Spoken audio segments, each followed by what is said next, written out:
Breaking news এই মুহূর্তে। রবিবার শহরে কেন্দ্রীয় প্রতিরক্ষা মন্ত্রী গার্ডেন রিচে 5 অত্যাধুনিক পরিকাঠামো তৈরি। সান্নিক রয়েছে। সান্নিক, কি কর্মসূচি আছে, কি জানা যাচ্ছে এই বিষয়ে?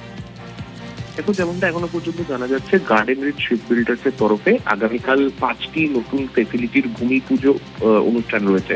সেই ভূমি পুজো অনুষ্ঠানেই মূলত যোগ দিতে শহরে আসছেন কেন্দ্রীয় প্রতিরক্ষা মন্ত্রী রাজনাথ সিং। তিনি শহরে এসে কালকে মূলত দুপুরবেলা তার যে অনুষ্ঠান রয়েছে সেখানে মুখ্যমন্ত্রীরও থাকার কথা রয়েছে। সেই অনুষ্ঠানেই তিনি যোগ দেবেন। কালকে দুপুর 12টা 15 নাগাদ তার প্রবেশ করার কথা রয়েছে এই গার্ডেন রিচ শিপ বিল্ডার্সে। সেখানে গিয়ে অনুষ্ঠানে যোগ দেওয়ার পরে প্রায় দুপুর 3টে পর্যন্ত তার সেখানে থাকার শিডিউল রয়েছে। তারপরে সেখান থেকে কালকেই তার নয়াদিল্লি ফিরে যাওয়ার কথা। ওকে।